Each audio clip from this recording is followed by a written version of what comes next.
some people getting trucked. You got them seeing just bashed up and everything, right? I mean, here we go. Two Panthers trying to hold back somebody. They're getting hit, right? And in life, you're going to get hit hard. I can guarantee you that. And no matter what you do in life, you're going to get hit hard. 49ers. Whether it's in elementary school, middle school, high school, you get into college, you get into your business career. No matter what, people are going to come after you. Bullies are going to come after you. There's bullies in the professional world. I can guarantee you that. You can ask any of the leaders out there in their work job. People come after their job, try to backbite, try to spread lies and stuff like that, try to get them messed up so that they can take their job and stuff. So just in school and stuff, you don't have trouble and you don't have people coming after you just in school. It gets worse as you get older. You got to support your kids, you know. You got a job, you got to support your kids and stuff. And here's people trying to mess you up, trying to take away your job where you can't do it. You're gonna get knocked down in life. I can guarantee you that, no matter what. But the one thing that happens is that when you get knocked down, you can't stay down. If you stay down, you're not going to go anywhere. You're not going to do anything. You got to get back up. And we have a church here where we have a group together that can help you get back up. From anywhere from your teammates to the leaders. All right, we have leaders that you can kind of compare them to like coaches that are here to help coach you. None of us are getting paid to be here. Even Pastor Eric. Pastor Eric doesn't get paid to be here. Right? Or I guess not.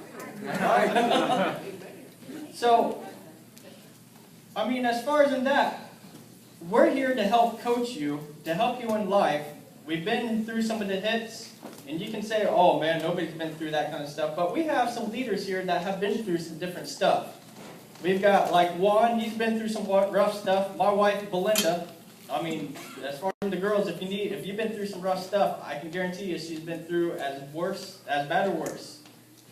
You know, we've got different cultures, and you know, we have white, we have African American, we have Hispanic leaders to be able to help.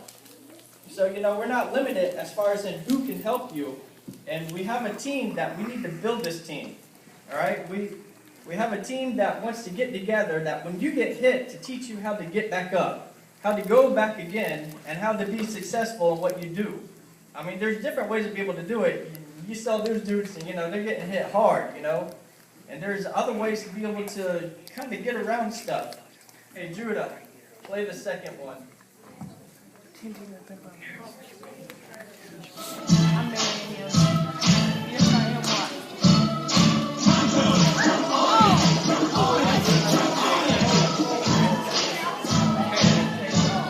There's a running back that ran over the defender. They're supposed to run over the hill. He ran over the defender.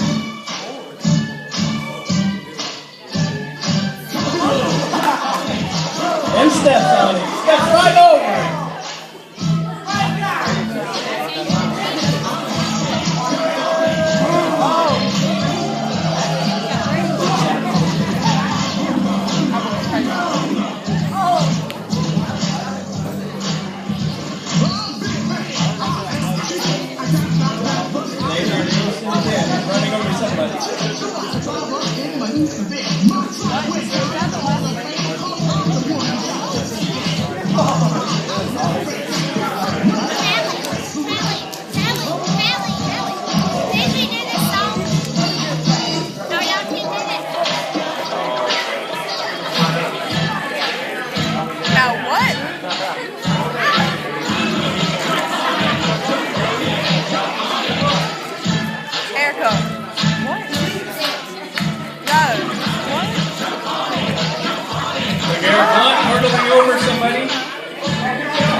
you can see there that those guys had some coaching and everything to be able to help them.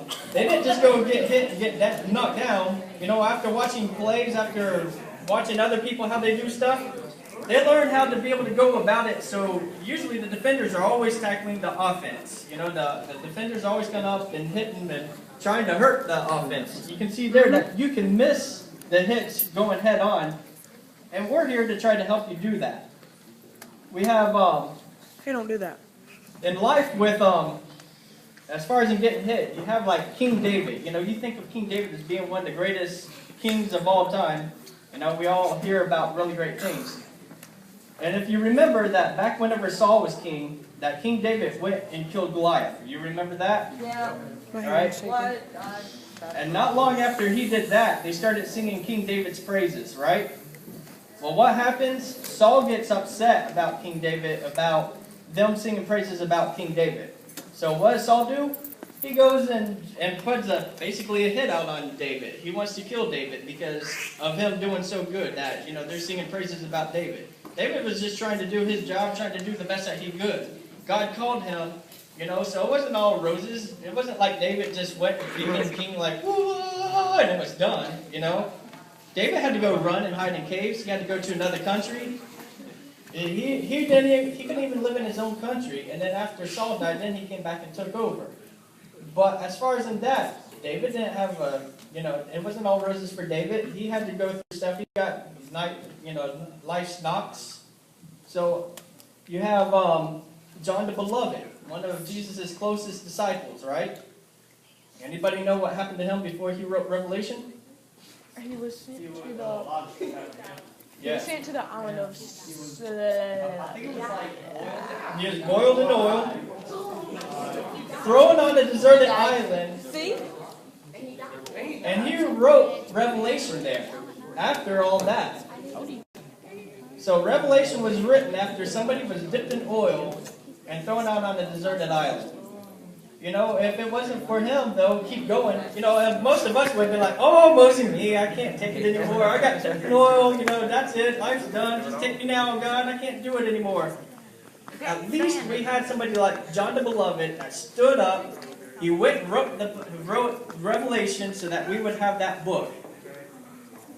So, I mean, as far as in that, let's come together as a team. I mean, we have an awesome team that's put together here at harvest time for our youth, for Aftershock. We have an awesome team in Aftershock. All right, we have our commissioner, which is God and Jesus, you know, and Jesus had the Great Commission. Judah, if you put up the... All right.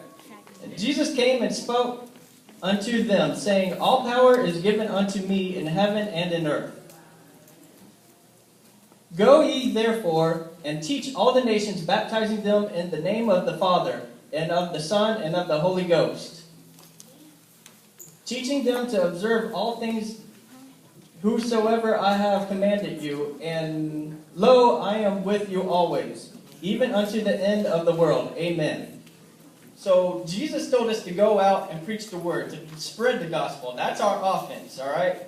We're a football. If you want to compare us to a football team, our offense is doing what Jesus told us to do. He didn't say those that want to. All right, the Great Commission is for everybody. Everybody that's a Christian. If you're a Christian, the Great Commission is for everybody. And so our commissioner for all the churches that, you know, over all the churches would be God and Jesus. All right.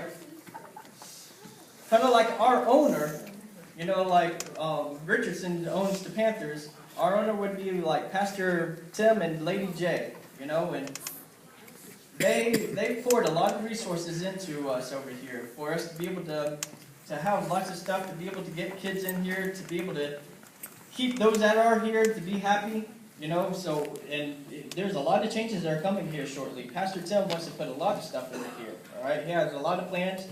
He's had the leaders to come together and to put together plans to be able to make changes. I like one of Devin's changes as far as in what he came up with. So, but there's a lot of changes that are going to be happening in the next year. And we have a great owner in Pastor Tim and Lady J that want to help put in stuff here to make it exciting, to make our stadium basically the bomb, you know? The bomb, maybe, yeah. I would say our general manager would be like Elder James and Elder Jeanette, all right? We have two great elders that are over top of us. And you don't know how much that they love you. They step back a little bit as far as whenever it's here, and let a lot of us do, the teaching and do the stuff here. But you don't know, especially Elder James, how much this man is in here trying to help out, trying to make sure things are pulled together. He's got a heart to be able to try to bring everything together in this for you. He's not just sitting back there just doing nothing all the time. That man's involved in what we do. General manager is a good person to bring everybody together, the whole team. And that man is a great general manager, all right? Of course, our head coach would be Pastor Eric and Amy, all right? And we got to lift up our coaches, all right? Right now, they got hit hard, all right? They got a really hard hit. And we got to lift them up. We've got to pray for them every night. We've got to be underneath them and just lifting them up. Whenever you see them, don't sit there and act all sad. Be happy to see them. Give them a great big old hug, and tell them how much you miss them, that you love them, and that you're praying for them every night. You know what I mean? We got to lift up our coach. And we got a great coach. Like I said, the man's not getting paid to be here, and he puts his heart and soul into you guys every Wednesday. He puts his heart and soul into you at other times too. I mean, the man has a full-time job with Frito-Lay, in which that pulls a lot of him. He has to travel all over the place. And he's tired by the time he comes here, and he puts his heart and soul into you guys. I mean, you just can't ask for a much better coach, and teams go through coach changes and stuff, and, we got to back the coach that we have now. I just can't express it enough how much he loves you guys. I mean, how much he talks about you guys. I mean, when I've been off with him outside of here, he's not talking about football, He's not talking about other stuff. He's talking about trying to get stuff going here. That's pretty much all he talks about, all right? So he has a heart after you guys, and he's really trying his best, what he can do to be able to help this place make it go forward and for us to do the Great Commission that Jesus has called us. That's his heart. That's his passion, all right? If you want to compare the defensive coaches, would be like Kelly and Tiffany that have over the middle schoolers, all right? Tiffany and Kelly, they've been here for a while. How many years have you guys been here? 4 or 5 years. I mean, they've been here with you guys through the thick and the thin. All right? And they're great coaches as far as that. I've heard them get up there and defend people to do stuff for you. They fight for you guys. And you guys need to get behind your defensive coach. We have our offensive coaches also, which would be like Richard and Ashley. Richard and Ashley, they have a heart after you guys. They're always trying to figure out something to do for you guys. I've been working a lot with Richard and Ashley. Let's hear it for Richard and Ashley.